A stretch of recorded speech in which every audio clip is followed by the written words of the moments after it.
Les bendiga la paz de Dios. Gracias a Dios que estamos aquí nuevamente para continuar con la lectura bíblica matutina. El día de hoy nuevamente retomamos el capítulo 27, pero del versículo 50 al 56.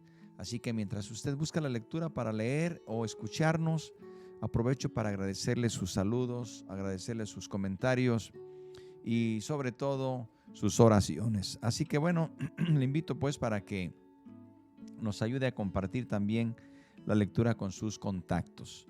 Mientras tanto, pues deseo también que el Señor le bendiga en este día. A la hora que nos esté escuchando, le enviamos saludos. Voy a dar lectura a la palabra de Dios. Dice así: Mas Jesús, habiendo otra vez clamado a gran voz, entregó el Espíritu. Y he aquí, el velo del templo se rasgó en dos, de arriba abajo, y la tierra tembló, y las rocas se partieron, y se abrieron los sepulcros, y muchos cuerpos de santos que habían dormido se levantaron. Y saliendo de los sepulcros después de la resurrección de él, vinieron a la santa ciudad y aparecieron a muchos. El centurión y los que estaban con él guardando a Jesús, visto el terremoto y las cosas que habían sido hechas, temieron en gran manera y dijeron: verdaderamente este era Hijo de Dios. Estaban allí muchas mujeres mirando de lejos, las cuales habían seguido a Jesús desde Galilea, sirviéndole, entre las cuales estaba María Magdalena, María la madre de Jacobo y de José, y la madre de los hijos de Zebedeo. Amén. Hasta aquí terminan estos versículos, hermanos. Pues hagamos unas breves consideraciones y que el Señor nos dé entendimiento y sobre todo también podamos vivir la palabra de Dios. Primeramente, podemos comentar que todos los milagros que hizo Jesús durante los 3 años de su ministerio público probaron que Él es el Cristo, el Hijo de Dios. Recordemos que sanó a toda clase de enfermedades y dolencias, echó a los demonios, calmó el viento y las olas, alimentó a miles y resucitó a los muertos. Pero hay que decirlo que ninguno de esos milagros se realizó con el propósito de probar que era el Mesías prometido. También recordamos que cuando sus enemigos le exigieron una señal que demostrara su autoridad, pues Jesús se negó categóricamente.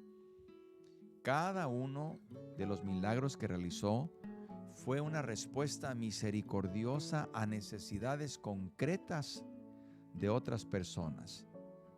Nuestro Señor Jesús no usó su poder para hacer más fácil su obra. Nunca hizo un milagro solo para asombrar e impresionar a la audiencia. No era ese tipo de personas que quería llamar la atención y la aprobación de los que le rodeaban. Él hacía los milagros por misericordia y por bondad.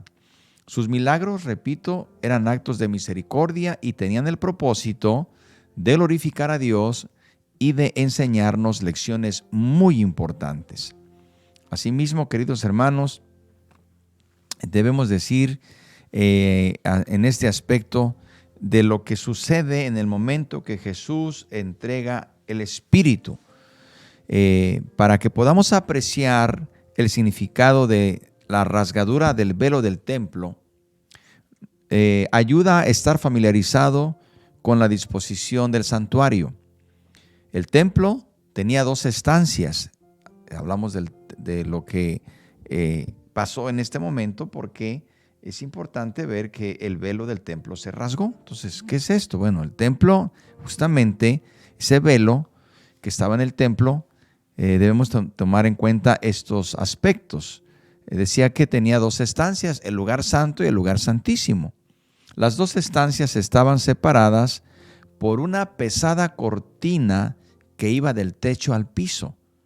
Se describe con medidas que varían entre 20 y 27 metros de ancho y entre 7 y 10 metros de alto. Esto puede variar, pero es un aproximado. Probablemente estaba hecha de 72 cuadrados unidos entre sí y era tan gruesa como la palma de la mano de un hombre. Ese es el velo que se rasgó en dos de arriba abajo cuando nuestro Señor entregó el Espíritu. También el lugar santo tenía 3 muebles: el candelero, la mesa de los panes de la proposición y el altar del incienso. Y como sabemos, solo los sacerdotes podían entrar en el lugar santo. Hermanos y amigos, lo que podemos también aquí darnos cuenta cuando el Señor entrega el Espíritu, se toma este dato que Jesús murió hacia las 3 de la tarde, a la hora en que los sacerdotes estaban ofreciendo el sacrificio de la tarde en el lugar santo. Así que seguramente hubo varios testigos de la rasgadura del velo del templo. Esto es algo que solo sucedió para demostrar que la obra de Cristo estaba terminada. Ya no había nada que separara en ese momento. También podemos tomar y entender lo siguiente. En el Antiguo Testamento hay varias referencias a terremotos como demostraciones del poder de Dios, porque aquí dice que el velo del templo se rasgó y tembló la tierra y las rocas se partieron, rocas enormes se partieron. Y nos recuerda que en varios momentos el Señor, también los terremotos, era una forma de que Dios hablaba o demostraba su poder. Recordemos también que este terremoto pues está dando un recordatorio, está hablando algo, una demostración del poder de Dios, y nos está, y a los que lo vivieron, como bien lo dice aquí, que aquel centurión, aquel hombre y los que estaban con él, al ver el terremoto, por eso decimos que Dios usó en muchas ocasiones los terremotos en el tiempo bíblico para demostrar su poder, para llamar la atención hacia Él. Porque aquí vemos que cuando el centurión y los que estaban con él vieron el terremoto y las cosas que habían sido hechas, tuvieron miedo en gran manera. ¿Usted se puede imaginar ese terremoto? ¿Usted se puede imaginar ese momento? Pero no fue todo lo que pasó. Mateo, que es el único que menciona que las tumbas se abrieron y que la resurrección de los santos se efectuó, como dice aquí, dice la palabra de Dios, se abrieron los sepulcros bajo este terremoto y que esas rocas se partieron. Luego se abrieron los sepulcros y muchos cuerpos de santos que habían dormido se levantaron. Hermano y amigo, este terremoto acompañó este milagro de resurrección de estos santos. Por supuesto que nos preguntamos quiénes eran los santos resucitados. Solamente habla así, que fueron unos santos, unos hombres, ¿verdad? Desde luego. No sabemos si pudieron haber sido algunos de los antiguos patriarcas, profetas, no sabemos, hombres o mujeres consagradas a Dios, o hombres que habían muerto recientemente en la fe, o personas que habían visto a Jesús y habían confiado en Él como su Salvador en esos días se habían muerto. No se nos dice, pero sí se nos dice que los vieron se sorprendieron. Eso sí es una claridad, porque dice que salieron del sepulcro, vinieron a la santa ciudad y aparecieron a muchos. Aparecieron a muchos. Este milagro nos hace ver entonces, queridos hermanos, cómo el Señor en su muerte comienza a ver estos sucesos como una demostración para aquellos incrédulos, como bien lo dijo el centurión y los que estaban ahí. Verdaderamente este era el Hijo de Dios, verdaderamente. ¿Por qué? por todos esos sucesos poderosos, sobrenaturales que acontecieron. Son eventos que nos muestran el poder de Dios y que el Señor Jesucristo había consumado el plan eterno de la salvación.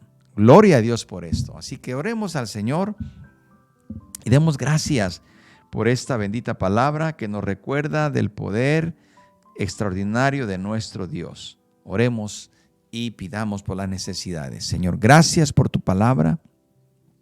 Señor, nosotros sabemos, creemos que tú eres el Hijo de Dios. Y todas estas cosas sucedieron para que se diera por cumplido, se cumpliera la obra redentora, como tú lo dijiste, que había sido terminada la obra. Y estos eventos muestran el poder, la grandeza, el señorío que tú tienes. Gracias, Señor, por tu palabra. Aplícala a nuestro corazón y ayúdanos para vivirla, entenderla y poder también compartirla con otros. Te estamos pidiendo en el nombre de Cristo Jesús. Amén. Dios le bendiga, hermano. Gracias por haber estado con nosotros, amigo. Y no se pierda la lectura de mañana, porque mañana veremos los versículos que nos habla de cuando Jesús es resucitado. Así que aquí es sepultado.